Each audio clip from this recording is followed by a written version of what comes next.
And Brandon, let's move on into our top. I put up a 2, top 5. Our 1 through our 5. Starting with you. Take us through 5. Go through 1. Who you got? All right, at number 5, Wendell Carter Jr., the center from El Duque. At number 4, Mo Bamba, the center from Texas. At 3, Marvin Bagley III, the forward/center from Duke.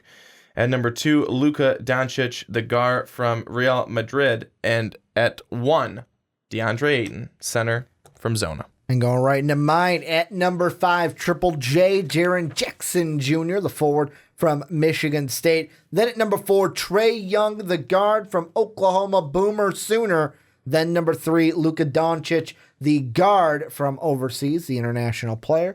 Then Marvin Bagley, the forward center from Duke. And then DeAndre Ayton, the center. Well, center says he wants to be a 4 in the NBA from Arizona, DeAndre Ayton. One thing I want to ask you before the 3 that we've already picked that we want to talk about. This will be really short, but I just want to ask you why. Why is Wendell Carter in your top 5? Well, because I think that you look at everything that Marvin Bagley's done. Mm-hmm. Wendell Carter's done just the same, Okay. if not more, than Bagley has. I mean, I think that there's a lot of people who have said that Wendell Carter actually could be better than Marvin Bagley and was better than Marvin Bagley. Do you believe that to be? You obviously don't believe that to be true. I don't necessarily believe that to be true, but I do think that he does deserve enough to be up there. Everyone wanted to talk about Bagley, but also in the game against Kentucky in the tournament, when Wendell Carter was starting to get into some foul against trouble. Kansas. When he started getting into some foul trouble, it's like, oh boy, there's another one on Carter. He's going to have to come out. He came back in and boom, automatically made an impact. So it's guys like that where you look at and you see how much they mean to their team. And I look at everything that he does, his body of work. He's a very polished scorer. That's the thing we love to say in the college world. It's all about your body of work. He's a polished scorer. He spaces the floor nicely. I think he's a really good player, and I think that he could be a top pick. God, it's not even football season. We're saying body of work. I thought I wouldn't be able to hear that until football season. But okay, let's get into the 3 we're going to talk about. I said to ask you that because, Wendell Carter for me, where did I have him? I had him at 13. That's why there's a huge gap for Wendell Carter between your big board and my big board.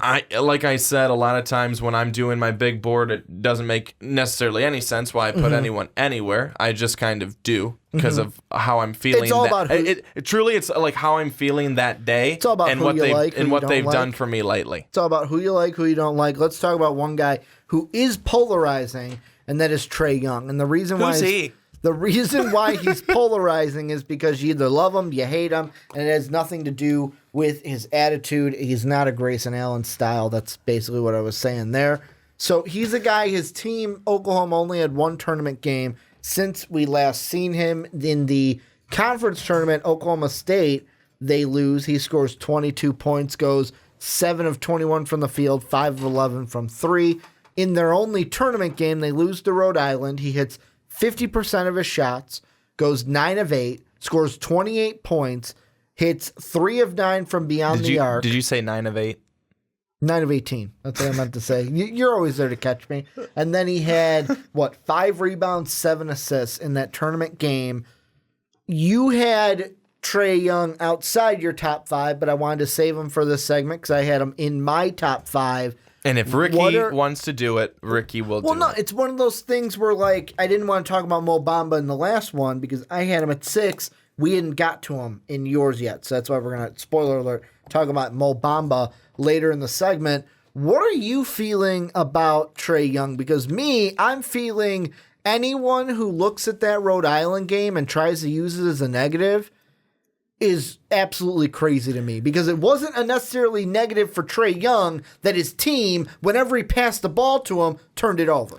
Well, I actually, and I even wrote it down here on my sheet, is that the Rhode Island game to me showed how good of a player Trae Young is and how much he means to his team. So now a lot of people would kind of knock on Trae Young within the Big 12 that he's because just they said it from half court. Not necessarily, but that the fact that once they saw him, then they saw him again. They were able to really limit what he was able to do because they knew him. They knew him. They knew what he was going to do Big 12. and everything like that. Big 12, they were finally able to capitalize on shutting him down. Yeah. But and we saw it in that tournament game. That game was super close. It was a great game to start the day off with on that Thursday because that was the first game of the tournament. It was the very first game of the tournament. I watched it at work. I mean, I did about nothing for those 2.5 hours. Too. Let's be honest, though. I was like Matt. I didn't do much of anything that Thursday or Friday. No, I let's be honest, I didn't either. But you're not really supposed to. I don't think they know production goes way down on those 2 days. Naturally. But anyways, so Rhode Island, a team that's not in the Big 12, that had not seen Trae Young, struggled to guard Trae Young, and Trae Young had a very good day. Now, did he do a whole lot from? I think it was like. Gosh, how long was it? He hadn't scored from like the 10-minute mark in the first half until sometime midway or late in the second half. Yes. But once he got going, he wasn't just scoring from the field. He was making it count at the free throw line. And I think that was huge. He was drawing the fouls. And he was the reason they got, let's be honest, he was the reason they got back into that game. Otherwise, Rhode Island would have been able to run away with it, and that would have been that. But again, Trae Young brings so much to a team. Trae Young and his driving ability, his court vision, his ability to make plays off the dribble. I think it's outstanding. He's a very, very good player. And anyone who would take that Rhode Island game as a negative, I don't think that you can do it. I think that really, again, like I said, I look at it as a positive in what he's able to do for teams who they don't know him. They don't know what they know what he's going to do, quote unquote. They think they know what he's going to do, but he's hard to guard for teams that you're not seeing all the time. The epitome of that game to me was one, Trae Young didn't have a team around him. Like, the best tweet that I saw came from Scott Phillips, and he said it was one of those where like Trae Young just dribbles it across half court and just spots up for a three. And everyone's like, oh, why is he doing that? Why is he taking that kind of shot so quickly? Next time he comes down, drives in, kicks it out to a wide open shooter. Guy loses the handle, it goes out of bounds. And he says, that's why. That's why Trae Young has taken basically FU threes, because every time he passes it to a teammate, it gets turned over. It goes out of bounds. But that's also his game.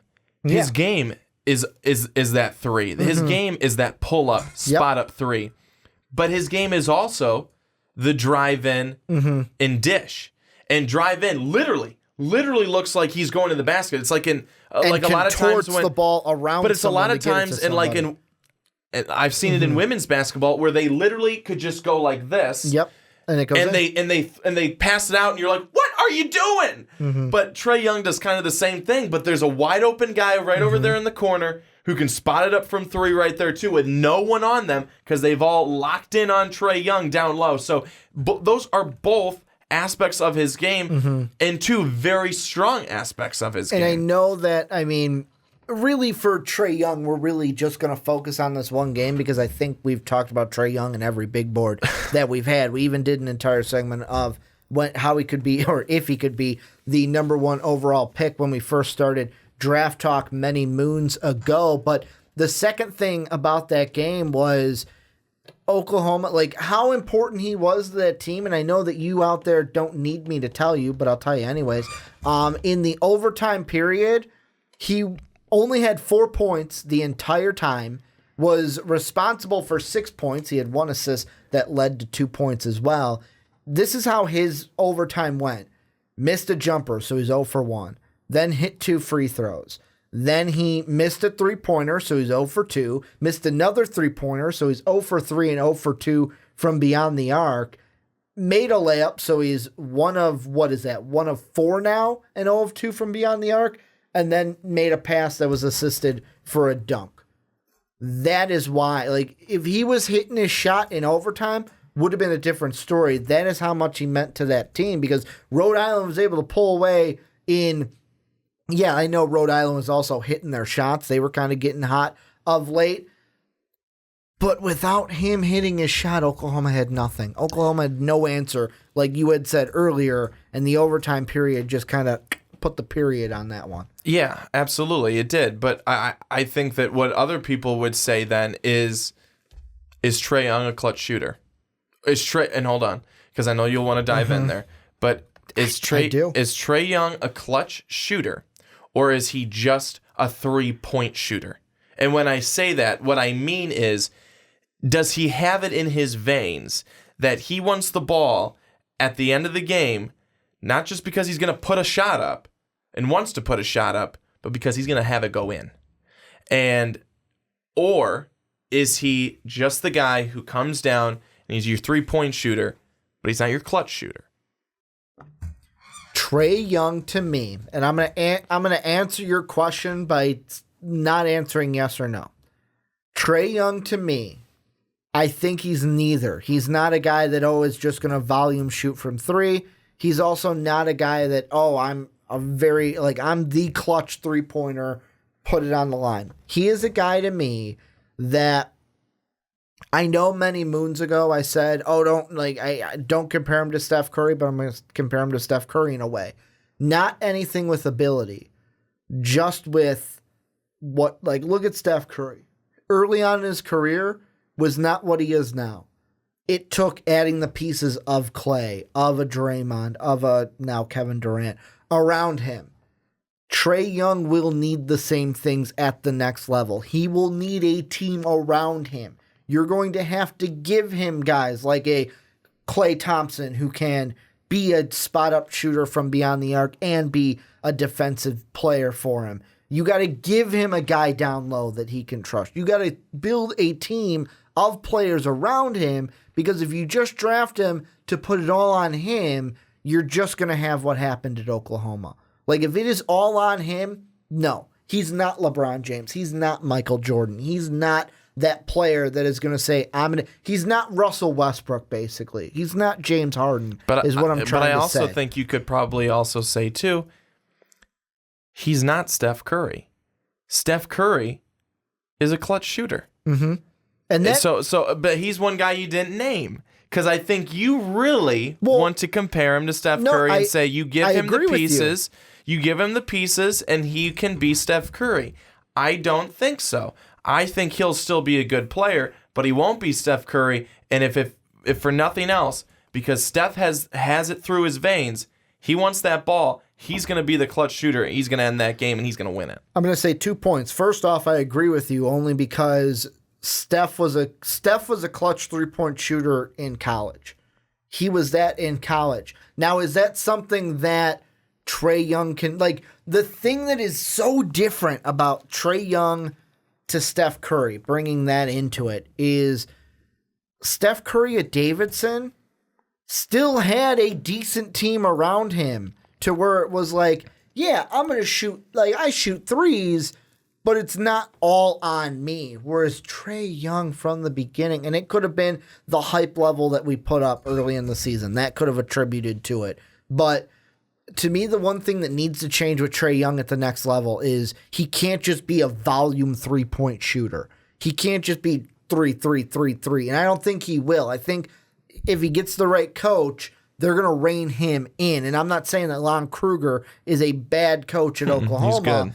I'm just saying at the next level, he needs that coach that's going to teach him and be kind of learn to pick your spots with that a little bit better. And the thing is, he does I like the ability he has from beyond the arc and his ability passing to find open shooters. We just got to get in there with the wrench and fine-tune that a little bit. Fine-tune that little plug so that we can find the perfect tightness for which to go. But Trae Young, to me, I still think is a top 5 player in this draft. Anything else about Trae Young before we move on into Triple J? No. And don't say Triple J. That sucks. Well, let's move on then into Jaren Jackson Jr. Thank you. I say Triple J because Dave got me saying Triple J. Yeah, Dave needs to know that sucks too. He's a guy that you have at 6. And one of the things that's kind of a theme here is we're looking at those tournament games because now we have those to look at. he was a guy that did not impress you in the tournament. No. What you had him at 6. I still have, or I now have him in my top 5. He showed, Jaren Jackson Jr. showed terrific struggles in the tournament. Terrific. Disappeared in the game against Syracuse. I mean, it was embarrassing. It was embarrassing how poor he played. It was embarrassing how poor all of Michigan State played. And I know you do have to attribute that to a very good Syracuse defense, to a very tough Syracuse defense. Words out of my but mouth. here's the thing. If you're a good player and if you're as good as you want to say, Ricky, you're still going to show up. You're still going to add something to your offense. He didn't. He did not. He was bad. Again, was everybody? Yeah. No one could hit anything, but he did not come to play. He didn't. And his shot blocking numbers are very impressive. Now, getting away from that tournament game and that tournament overall, Michigan State sucked in it. And I am overly upset because I picked them to win it all. For the second time in 3 years, they lost in the second round to a team I did not imagine them to lose to. Speaking of that, you know what I'm really good at? I can't remember the last time this did not happen for me. I mean, I'm 50-50 with this. I either pick the champion or I pick the team that loses in the championship game. I always have one of those two in my championship game. Just the last two, Michigan this year, Gonzaga last year. But again, his shot blocking's great. Well, I mean, we're looking at 5 to 6 blocks per game. His range is great, and especially in terms of his 3-point shooting. I mean, we're talking close to 40% here. That's great. That's great numbers for that guy. And then I think that you look at another thing. He's got really good touch with his left hand and with his right hand. So he's not just one hand dominant. He's not going one way dominant. And that's a value added type of deal. His perimeter skills are in development, but I think that when you look at what he's already doing from 3, what you look at in terms of what he's giving you in terms of blocks, he's very, very good. But my whole thing is, and why I don't have him in my top 5 is because he struggled more than anybody. I mean, we're not going to talk about him, but DeAndre Ayton sucked ass. Sucked ass for Arizona. Was absolutely awful. But Jaren Jackson Jr. doesn't have the same skills that I think DeAndre Ayton has. He's not quite at that level, but I think he's at the right spot. He's not in the top 5 for the reason that I gave at the beginning. He did not show up in that big game. And that hurts you. You know, that really hurts. And it's, again, that's not a testament to what he's going to be. I think everything else I said after that is a testament to what he's going to be. But that was very disappointing. See, I'm on the other side when it comes to, because, like, I get that the tournament performance for him was bad, but you said a very important thing. Michigan State was bad. And let me go back to a guy we talked about because they're kind of in the same vein. Shai Gilgeous-Alexander. It's very easy to play with confidence when your team is also playing with confidence. Kentucky came into this tournament before they played Bruce Weber and the Thundercats. They came in as shocking the world, I'm going to say, in that first one, because I had Davidson getting them with the upset. But then after Virginia lost to UMBC, everyone talked about them coming out of that second weekend as favorite to the Final Four. Easiest road to the Final Four. You're going to possibly get, you look at it this way, beat Kansas State, you get a Loyola team in the next round, a Loyola team, and then you go to the Final Four. They had the easiest round. That's not the point, though. The point is, when a team comes in confident, when you've got players playing well around you, it's easy to get confident as well. Not taking anything away from what we talked about Shai Gilgeous, just bringing that into it. When a team like Michigan State, who not playing super confident coming in, the Bucknell game to me is the one that, to me, is the big example. They didn't play well. Bucknell probably should have won that game, let's be honest. And then you got to go, like, for a kid that's almost 19. He's just about 19. Half a year and he'll be 19. Going up against Syracuse. I believe that's the only time, let me see, the only time you've seen Syracuse all year. That zone can be intimidating, especially when you're not confident coming off of a bad game yourself. You basically have one day in between to shake it off and forget it. The thing that I look at with Jaren Jackson, why I have him in my top 5, I look at all the tools that he possesses. Can hit from beyond the arc. He's a guy that's got a 7'4" wingspan. He's a guy that can get turnovers, run the floor, and either pass it to a teammate or dunk it home. He's a guy that can play well defensively down low. That's a guy where I look at the tournament games and I go, he was young.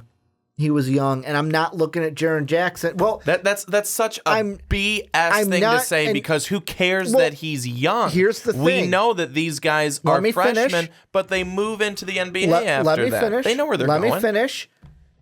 I'll bring back in Shai Gilgeous. Shai Gilgeous plays a position where what I want from my guard, I want him to be a finisher. I want him to be that guy that is going to, games on the line, balls in my hand, I'm either going to drive in and score, I'm going to shoot the 3 and score, I'm going to kick it out and score. Whereas Jaren Jackson Jr. at the next level to me, he's more of a, I'm looking at him more for his defensive prowess, and offensively, kind of like what we're looking right now with Robert Williams, where can he develop that? The 3 is already there. We know he can do that.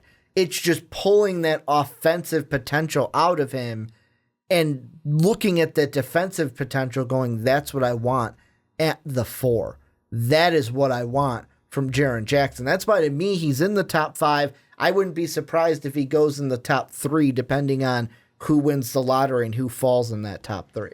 I guess I just think that, again, I'm looking at him based on everything else that I said after the disappointment. I think 6 is a very reasonable spot to have him. Other people may disagree, but I could care less. He's what they easily think. top 10. But I think that, we can't say we really can't say that he's young, because we're already looking at these one and done guys as grown men adults.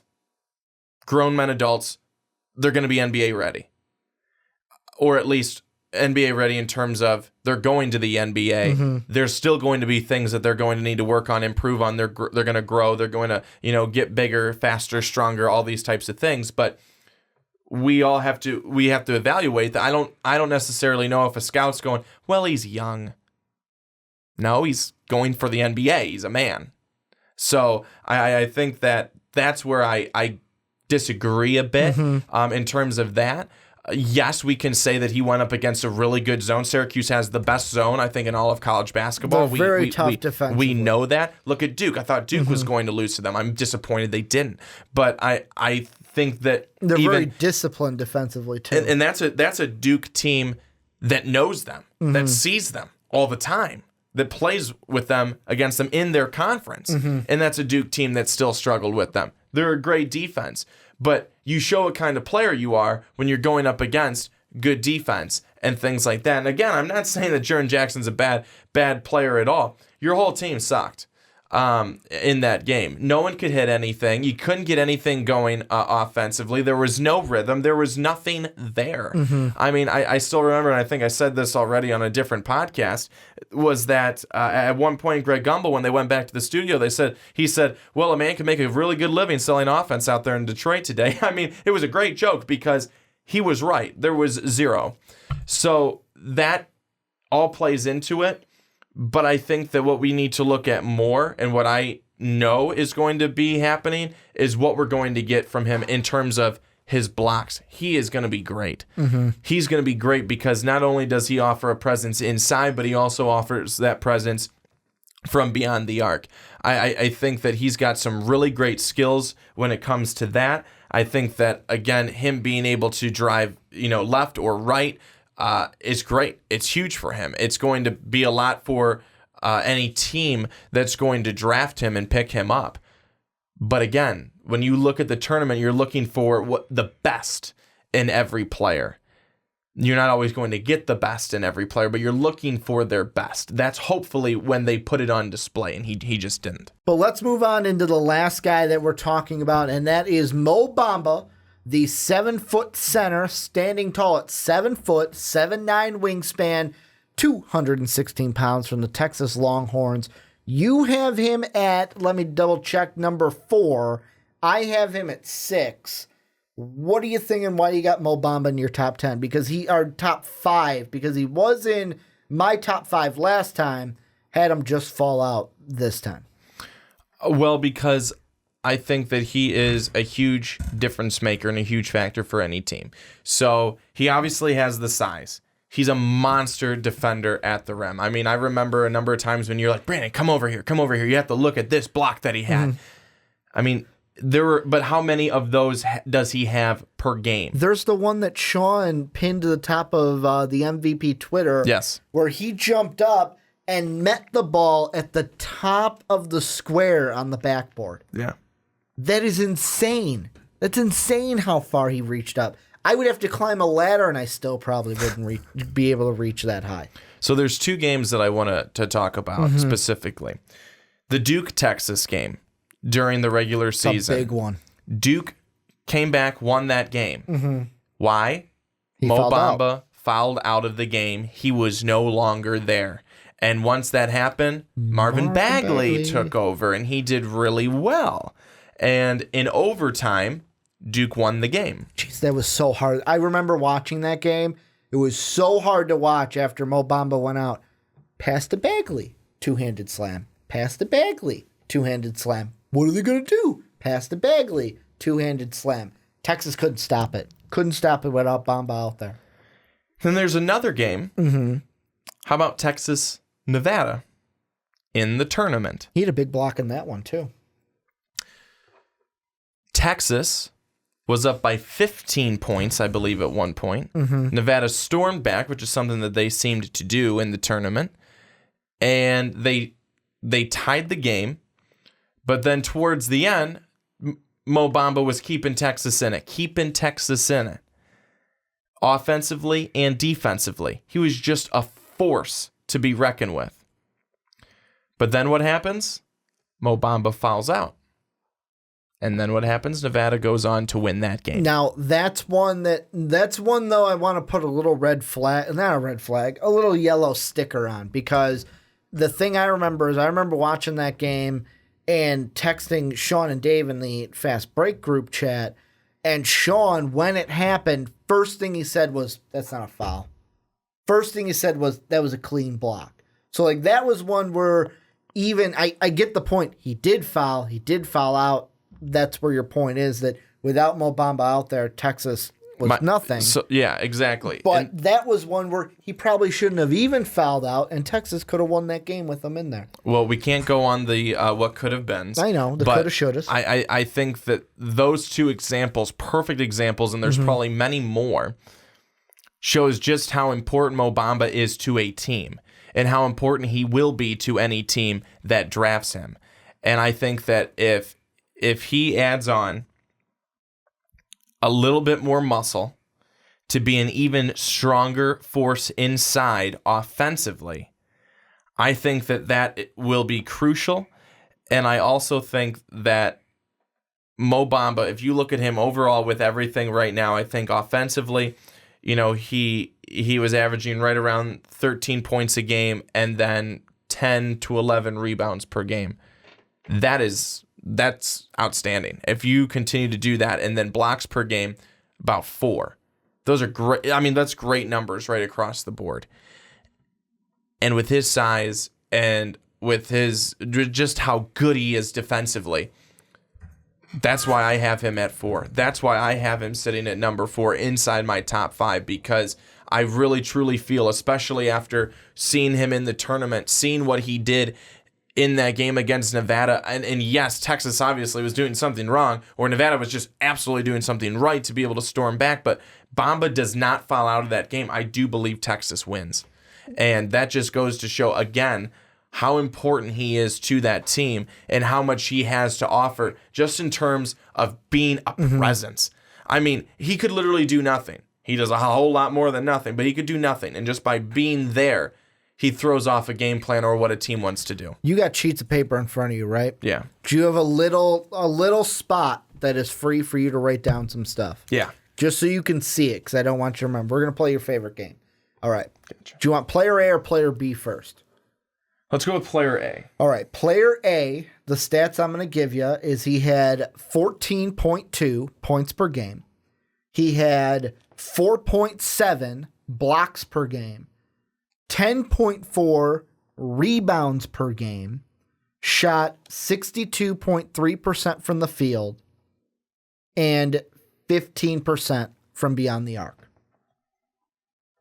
Player B, 12.9 points per game, 3.6 blocks per game, 10.5 rebounds per game, shot 54.1% from the field, shot 27.5 from beyond the arc. If you want the free throw numbers, player A was a 70.9 from the foul line. Player B was 68.1 from the foul line. Ask you two questions. Number one, which one would you... I feel like this will be easy. Which would you prefer, player A or player B? Player A. Do you want to know who player A is, or do you want to know who player B is first? Let's know who player B is first. Player B is Mo Bamba. Those Mo Bamba stats this year. Okay. Do you have any idea who player A might be? He's a national champion in the college ranks. Played for one team. This year? Not this year. 2011, 2012. So he won. His team won the 2012 national tournament. Well, I can't even remember Anthony that. Davis. Okay. Now, the reason I bring him up is I've gotten flack for this on the Twitter sphere, but I'm going to say it again. Stats are not eerily similar. I don't want to go on a limb that far, but they're similar, correct? Yeah, Anthony Davis's are a little bit better, but Anthony Davis was a more polished college player. The thing that I look at with Mo Bamba, same height, same size, well, weight-wise, can bulk up a little bit at the NBA, as Anthony Davis. The numbers are there. They're close. The three-point numbers are actually better than what Anthony Davis was in college, but Anthony Davis wasn't asked to shoot threes in college. The thing that I believe, and this is just my belief, is Mo Bamba at the next level. If he bulks up a little bit, works on that three to hit it more consistently, can become, and I know I'm going to get more flack for saying this again, can become, in the right system, the right coach, the right situation, the same type of a player for a team than Anthony Davis. Now, am I saying he's going to be a top 5 center in the league? I'm not saying that. Is he going to be the best center in the league? I'm not saying that. I'm saying an Anthony Davis type player, a guy who give it to him down low, he's going to score it. Give it to him on the outside, he's going to score it. Give it to him, go up against him down low, he's going to swat it away. Put it against him on the outside, he's going to swat it away or make it a contested shot with that wingspan. He has all the tools to me to become that kind of a center that we see from Anthony Davis at the next level. That's what I see from Mo Bamba. Does he have to work for it? Hell yeah. But the tools are there to mold him into that kind of a player in my mind. Yeah, I think you're right, and I think you'd be even more accurate if he bulked up. Mm-hmm. I think that's what happened. I mean, he is such a lean guy. Yep. He's really got to add a little bit more on if he wants to even come close to being what you're talking about. Mm-hmm. And again, I think he's really good. He's got, like you said, he's got the tools. He's got the size. He's a great defender at the rim. He's really able to go up there, swat the ball away. I think that he could, if he, like I had mentioned earlier, if he adds muscle, that will help him inside offensively. Defensively, he's already doing it. I think he just needs the muscle to become a better offensive player and a better, I think, scorer. You really, I think, tighten up your mechanics and everything from beyond the arc and from the perimeter. And then you're becoming that well-rounded player that a team's going to be looking for him to be. But again, why Mo Bamba, I think, is also number 4 is because of what he is right now, but also what you can see of him, what you can project from him 5 years down the line.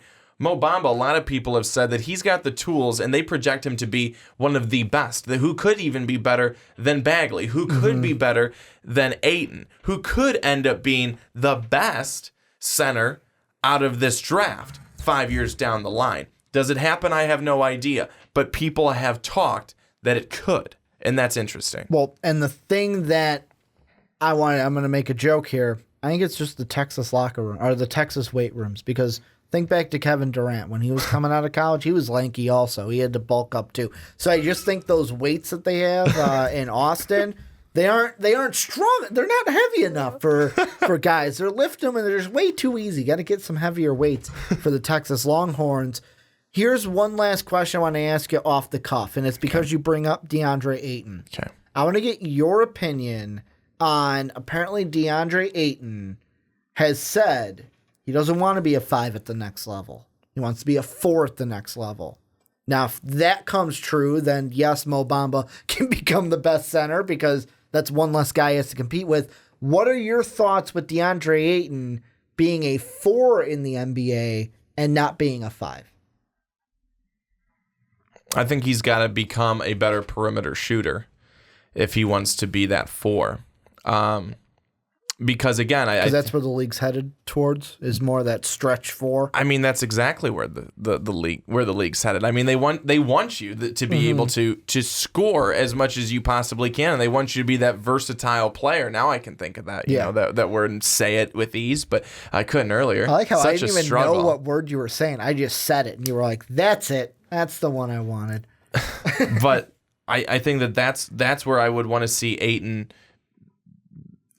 adding to his game and refining a little bit with his game. But I don't know. I personally find it a little hard that that's what he thinks he'd rather be. He'd be a 7-1 power forward. I see that as a 5. That's a pure, an automatic 5 for me. That's just me, though. I mean, if he wants to do that and a team who drafts him allows him to be that, okay, but that's a 5. Looking at because let me pull up really quick, the same guy that I mentioned with Mo Bamba, Anthony Davis. So Anthony Davis is 6'11", and his wingspan is 7 foot. How much weight is he? Come on. Tell me how much weight he is that he's got on him. So, okay. Anthony Davis is 6'10", 253, whereas DeAndre Ayton 7'1", 250. So he's a little taller than Anthony Davis. I can maybe see DeAndre Ayton not being just a 4, but if he wanted to like Anthony Davis, where it's like, all right, I'm a 5, but I can move over and play the 4 if you need me to, or I can in certain packages move over to that 4, but that was one I heard too, and I was like, a 7'1" power forward. To me, it's like, you're 7 foot or above, you're playing the 5. You're a 5. Yeah, I just thought that was kind of an automatic thing. Yeah, and I mean, for DeAndre Ayton, that's why I asked you. He wants to play the 4. It's going to be interesting how that pans out with the rest of the draft process, with the draft being in June. But this is where you guys come in. Let us know what you think down below in the comment section about our big board 1 through 5, the entire thing, whether you're listening to this as just one segment or the entire podcast all the way through. Housekeeping here at the end. If you want to help support us, go check out patreon.com/mostvaluablepodcast. Just found out today we will have one of our patrons, Matthew, on the podcast this month. He will be on the 23rd, I believe. Yes, the 23rd will be the Monday that he will be joining us. So that next Tuesday, you guys can hear him on the podcast. If you want to get an MVP t-shirt, that store link is down below in the description. Most Valuable Podcast is where you catch everything for MVP each and every day. And then last but not least, if you're on Apple Podcasts or iTunes, please give the Primetime Podcast a 5-star rating. I want to thank you guys for watching on YouTube. Thank you guys for listening to podcast services around the world. And as always, have a good day, everybody.